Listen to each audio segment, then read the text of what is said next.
Land is critical for all agriculture activity. We need healthy soil to get healthy produce. For Africa to thrive in agriculture and attain food security, its soils should be nutritious and healthy.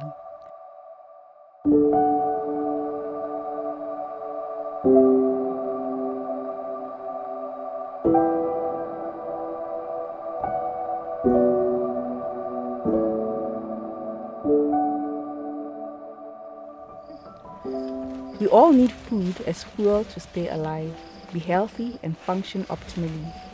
We need nutritious food that replenishes, fuels body and mind. A sustainable agri-food system is one that can transform Africa's economy and improve the quality of life of its people.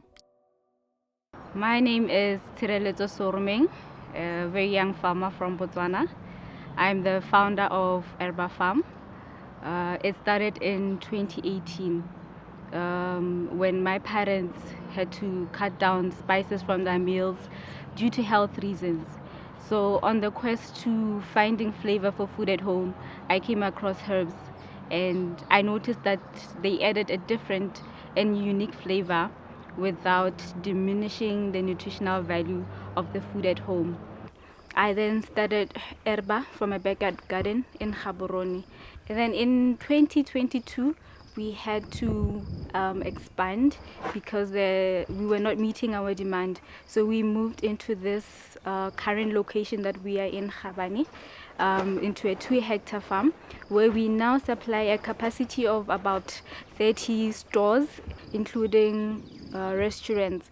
Here at Herba Farm, we have tried our best to tap into climate smart solutions, and we have done that by investing in infrastructure like greenhouses that will be able to help us produce all year round, as well as have drip irrigation for the summers to be able to retain water and have minimum water usage.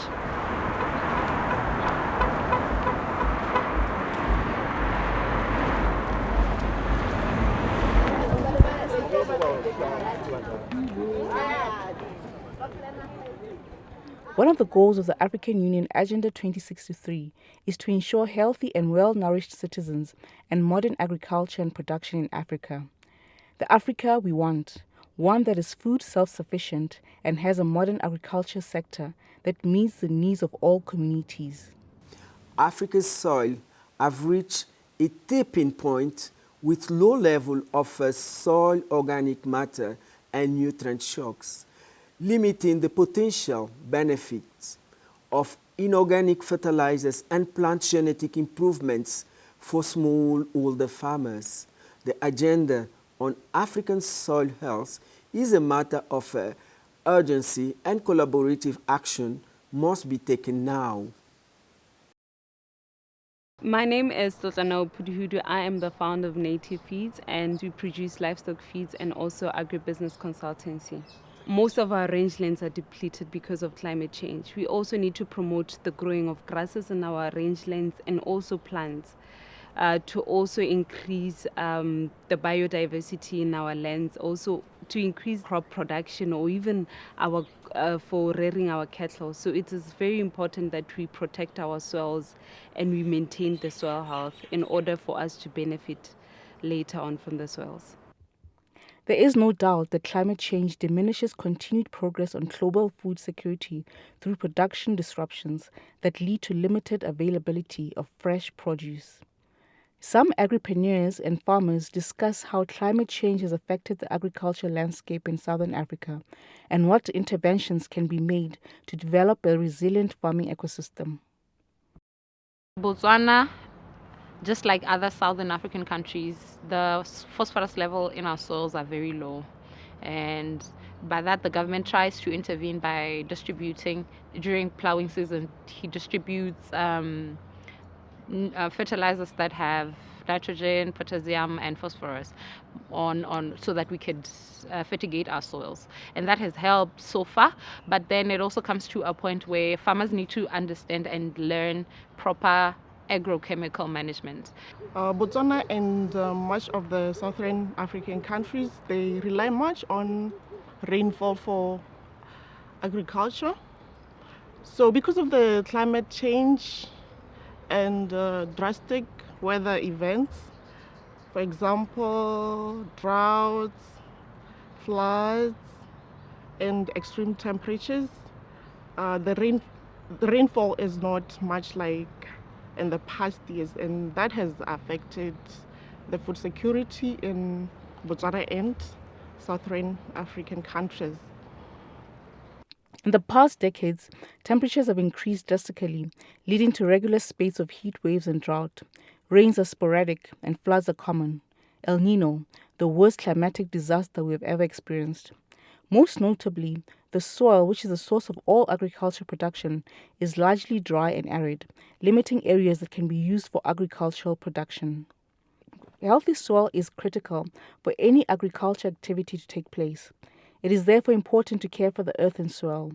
Climate change impacts soil health by reducing the amount of organic matter in the soil, harming the structure of the soil, and increasing vulnerability to soil erosion and other degradation. But what other efforts can be put in place to ensure that soil health is refined and that the earth is climate change resilient? We need to invest in also technologies that can help with less tillage, whether it's equipment or whether it's systems that we can put in place with farmers that can help use less tillage and help also retain soils. Also, elements of crop rotation. Farmers need to implement crop rotation. The more you implement crop rotation, it also helps with pesticides, breaking pest cycles. It also helps with breaking disease cycles within plants, and also it helps build the soil structure. The other thing that can be done by stakeholders is supplying fertilizers which are environmentally friendly, that can also help in preservation of soil health. And then the other thing that farmers can put in place is growing legumes like plants which spread on top of the soil. That helps to reduce soil erosion. According to recent findings by the Food and Agriculture Organization, a whopping 27.4 million people in southern Africa are currently faced with food insecurity. Furthermore, approximately 80% of the global population at most risk from crop failure and hunger from climate change are in sub-Saharan Africa. I think I started getting the sore backhand of climate change when my first crop that was just about to get harvested got hit by a hailstorm, something that was not very common in our area of farming. And because of that, because it wasn't common, we were not prepared for it, so our crops got destroyed. And that's when I got to realize, you know what, we need to come to terms with the fact that this thing is here. We have not predicted it because it hasn't been around, and what we've also experienced were high temperatures and prolonged droughts. Where I was based, there was a dam that could carry water all year round. But because of the recent changes in temperatures and prolonged drought, we could see that the dam could, now that the water levels were receding. And as a farmer, these are the kind of things that you come alive to, that the farming of my dad is not the farming of me, and something has to change. Because of reduced rainfall, which most people rely on, there is a decrease in underground water levels, and that affects the irrigation systems and the production of agricultural products. The effects of climate change have become more visible. The winters are not as harsh as they used to be, as well as the summers. In summer we experience less rainfall. This has led to less underground water, and this affects the rate at which we pump underground water, because that's our main source of water. The food basket continues to shrink, yet populations are increasing and the resilience of natural ecosystems declining. Experts and farmers from across the continent continue to collaborate on interventions to mitigate the impact of climate change with the support of external stakeholders to ensure that they produce enough to feed as many people as possible. So we've introduced hardier breeds in our livestock farming. We've introduced the Brahman breed, and we've also tried to shade our crops so that, those hailstorms are at bay. So we have been hit hard, and we've also resorted to relying on importation. But the other thing we've introduced in the company is to capacitate our farmers about how to be climate resilient. We would design a workshop where we call in different experts within the field, whether it's for crop production, horticulture, or livestock management, and speak on issues of climate change and how farmers can be climate resilient, and also how they can commercialize that production. Now imagine an Africa that is food self-sufficient and offers a wide array of nutrient-dense and filling food options for people, where no one goes to bed on an empty stomach and they have access to affordable, nutritious food. How amazing that would be.